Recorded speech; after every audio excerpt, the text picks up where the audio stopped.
Welcome to Heebie-Jeebie, science enthusiasts. Today we're going to dive into the fascinating world of ferrofluids. Let's get started. First, let's gather all the materials we need for the experiment: the Heebie-Jeebies test tube, the magnet, the ferro powder, and water.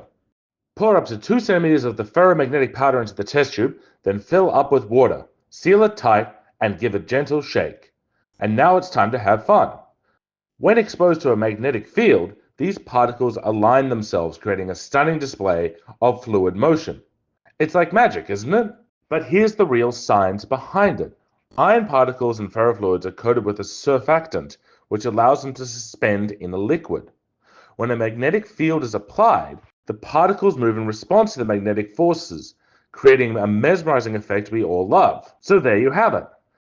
The next time you see a ferrofluid in action, you'll know exactly how it works.